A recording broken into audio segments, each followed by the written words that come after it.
Subscribe कीजिए हमारे YouTube channel को और बेल आइकन को भी दबा दीजिए। तो चलो दोस्तों शुरू करते हैं आज की कहानी। बापूजी को होश आता है। बा और वनराज बहुत इमोशनल हो जाते हैं बापूजी को वैसे देखकर। तभी वहीं पर अनुपमा भी मेडिसिन लेकर आती है। वनराज अनुपमा से बोलता है कि तुम्हारी वजह से ये सब कुछ हुआ है, तुमने बापूजी का ध्यान नहीं रखा। तभी बा वनराज से बोलते हैं कि तो तू तेरे बापूजी का खूब ख्याल रखा, तू उन्हें हॉस्पिटल लेकर आया, उनका रात भर ख्याल रखा, उनकी ऑपरेशन की सारी जिम्मेदारी उठाई।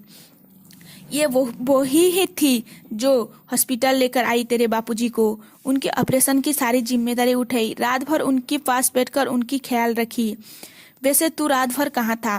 तेरे ऑफिस को कॉल किया तो वहीं पर तू नहीं था। तोसू तेरे ऑफिस गया तो ऑफिस बंद था। काव्या का भी फोन बंद था। तू रात भर कहाँ था? और वो वनराज को ये सब कुछ पूछ रही होती है कि नर्स उन्हें चुप करवा लेती है।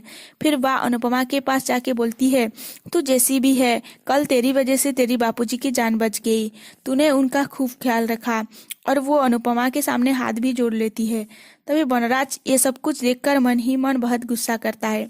तभी दूसरी तरफ दिखाया जाता कि तोसू और समर उड़ जाते हैं। वो दोनों दिवाली की बातें कर रहे होते हैं कि वहीं पर अनुपमा आती है उनको चाय देने। वनराज आके बोलता है, मैं ऑफिस आ रही हूँ। वह भी वहीं पर होती है। तभी किंजल आती है और बोलती है, मम्मी आ जाओ। बा बोलती है, ये तो किंजल है, ये तुम्हें क्यों बुला रही है अनुपमा? तोसू और समर किंजल के पास जाते हैं। तभी अनुपमा बोलती है कि गाड़ी सीखने जाना है मुझे किंजल के साथ। बा और वनराज चौक जाते हैं। वो दोनों अनुपमा को मना कर देते हैं। बा बोलती है, मैंने कल तेरे साइड क्या ले ली, तू तो मेरे सर पे ही चढ़ गई। वनराज बोलता है, बापूजी हॉस्पिटल में है और तुम्हें गाड़ी सीखना है, तुम बस घर की और बापूजी की ख्याल रखो। बा बोलती है, मैं कुछ दिनों से देख रही हूँ तू वनराज को घूर घूर को देख रही है और उसे उल्टी जवाब दे रही है। तभी तभी अनुपमा कुछ नहीं बोलती है। बा बोलती है, अगर उसने तुझे कुछ कह भी दिया है तो तू औरत है, तुझे झुकना चाहिए, तू पिछला गया है, आगे जाने की कोशिश मत कर। तभी अनुपमा बोलती है, मैं किसी के आगे जाने की कोशिश नहीं कर रही हूँ, मैं सिर्फ अपने लिए थोड़ा सा समय निकाल रही हूँ। दूसरी तरफ तोसू भी किंजल से बोलता है कि तुम्हें मम्मी को ऐसे पुश नहीं करना चाहिए, वो एक हाउसवाइफ है। किंजल उसकी बातों सुनकर बोलती है, तुम्हारी बातों सुनकर मुझे ऐसा लग रहा है कि तुम तुम्हारी बेस्ट पापा पे गए हो। किस किताब में लिखा है कि एक हाउसवाइफ गाड़ी नहीं चला सकती है? और वो दोनों का भी बहस हो जाता है। इधर दूसरी तरफ वनराज बोलता है कि तुम्हें किस तरफ गाड़ी लेना चाहिए किस तरफ नहीं वो भी पता नहीं है और कैसे गाड़ी चलाओगे। अनुपमा बोलती है, गलत रास्ते से चलने का आदत किसी और को है, मेरे नहीं। मैं कभी गलत रास्ते पे नहीं गई हूँ और कभी नहीं जाऊंगी भी। वनराज अनुपमा को साफ साफ मना कर देता है और वो मन ही मन बोलता है कि अभी बापूजी को होश आया है और उनकी हालत बहुत खराब है, तो अनुपमा कुछ नहीं बताएगी तो मैं उसे सर पे चढ़ने नहीं दूंगा। और वो बापूजी के लिए दिवाली की तैयारी शुरू करो ये बोलकर वहां से जाने वाला होता है कि अनुपमा पीछे से बोलती है, मैं जो कर रही हूँ बापूजी के लिए ही कर रही हूँ।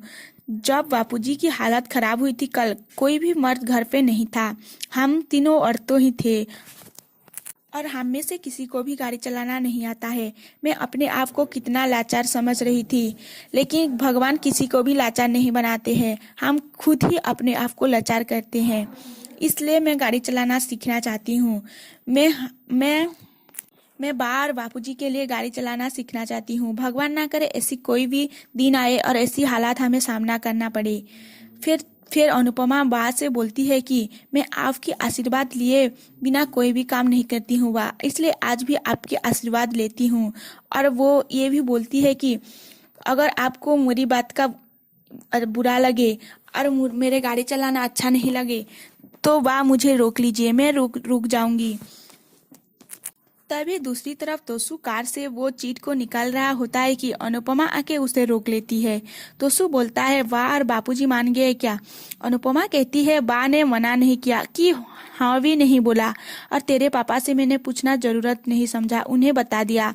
ये सुनकर किंजल और समर खुश हो जाते हैं। तभी वहीं पर वनराज और बा भी पहुंच जाते हैं। किंजल की दिखाकर बोलती है, मम्मी इसे प्रेस कीजिए और कार खोलिए और अपने फॉर्चुनेटी की दरवाजा भी खोलिए और ड्राइविंग सीट पर बैठिए। समर बोलता है, जैसे लाइफ की शेयरिंग संभाली है ना मम्मी, वैसे गाड़ी की शेयरिंग भी संभालिए। किंजल चाबी देती है और वो बोलती है, अनुपमा आंटी पकड़िए। अनुपमा पकड़ लेती है और उसे बापूजी की वो हालत याद आ रही होती है। वो वो वो बोलती है, अब मैं मजबूर नहीं हूँ, अब मजबूरी का वक्त गया और मजबूत होने का वक्त शुरू। आज की कहानी यहीं पर खत्म हो जाती है। कल के एपिसोड में दिखाया जाता है कि अनुपमा गाड़ी स्टार्ट करके जाने वाली होती है कि बनराज पीछे से हॉर्न बजाता है और उसकी गाड़ी से आगे जाने की कोशिश करता है। तभी उसकी गाड़ी का टायर पंक्चर हो जाता है और अनुपमा उसकी गाड़ी की आगे चली जाती है। ये सब कुछ आपको कल के एपिसोड में देखने को मिलेगा। वीडियो देखने के लिए आप सभी लोगों को धन्यवाद।